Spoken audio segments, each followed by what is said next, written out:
میرے چینل میں خوش آمدید۔ آج ہم آپ کو زین اور حریم کی محبت کی ایک خوبصورت مگر اداس کہانی سنائیں گے۔ زین ایک خاموش مزاج لڑکا تھا۔ وہ زیادہ دوست نہیں بناتا تھا، اپنا زیادہ وقت کتابوں اور اپنے خوابوں میں گزار دیتا تھا۔ اس کی زندگی بہت سادہ تھی، یہاں تک کہ ایک دن اس کی ملاقات حریم سے ہوئی۔ حریم ایک خوش مزاج اور ہنسنے والی لڑکی تھی۔ وہ جہاں جاتی وہاں خوشیاں بخیر دیتی۔ پہلی بار زین نے اسے کالج کی لائبریری میں دیکھا۔ حریم ایک کتاب ڈھونڈ رہی تھی مگر اسے مل نہیں رہی تھی۔ زین نے آہستہ سے وہ کتاب اٹھا کر اس کے سامنے رکھی۔ حریم نے مسکرا کر کہا، تھینک یو، شاید آپ نہ ہوتے تو میں یہ کتاب کبھی نہ ڈھونڈ پاتی۔ بس وہ ایک مسکراہٹ زین کے دل میں اتر گئی۔ اس دن کے بعد دونوں اکثر لائبریری میں ملنے لگے۔ کبھی کتابوں کی بات ہوتی، کبھی خوابوں کی اور کبھی زندگی کی۔ دونوں کی دوستی آہستہ آہستہ محبت میں بدلنے لگی۔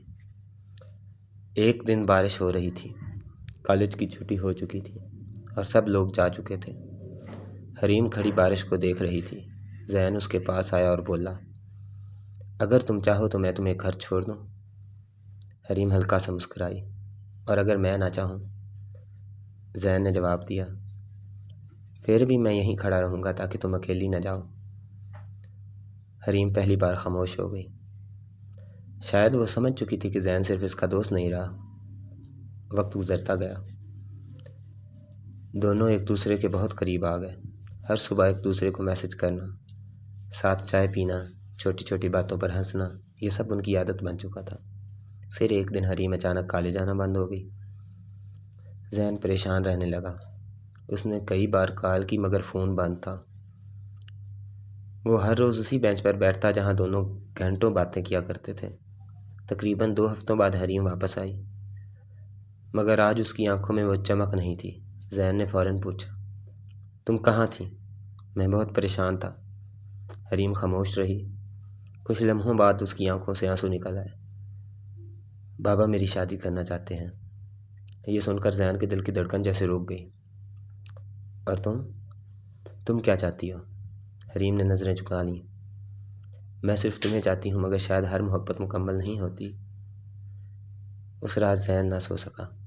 وہ پہلی بار اتنا بے بس محسوس کر رہا تھا۔ کچھ دن بعد حریم نے زین کو ایک آخری بار ملنے کے لیے بلایا۔ وہ دونوں اسی پرانی جگہ ملے جہاں ان کی پہلی لمبی بات ہوئی تھی۔ ہوا میں عجیب سی اداسی تھی۔ حریم نے زین کو ایک چھوٹا سا تحفہ دیا۔ وہ ایک ڈائری تھی۔ اس میں میری زندگی کے سب سے خوبصورت دن لکھے ہیں، اور وہ سب دن تمہارے ساتھ گزرے ہیں۔ زین کی آنکھیں نم ہو گئی۔ کیا واقعی ہماری کہانی یہیں ختم ہو جائے گی؟ حریم نے مسکراتے ہوئے کہا، محبت ختم نہیں ہوتی زین، لوگ بھی چڑھ جاتے ہیں۔ چند دن بعد حریم کی شادی ہو گئی۔ زین بہت بدل گیا۔ وہ پہلے سے زیادہ خاموش رہنے لگا، مگر اس نے آج تک حریم کی دی ہوئی ڈائری سنبھال کر رکھی ہوئی ہے۔ ہر سال بارش کے موسم میں وہ وہی ڈائری کھولتا ہے اور آخری صفحہ پڑھتا ہے جہاں حریم نے لکھا تھا، اگر کبھی قسمت ہمیں دوبارہ ملائے تو اس بار مجھے جانے مت دینا۔ کچھ محبتیں ادھوری ہو کر بھی ہمیشہ زندہ رہتی ہیں، اور کچھ لوگ زندگی سے چلے جانے کے بعد بھی دل سے نہیں جاتے۔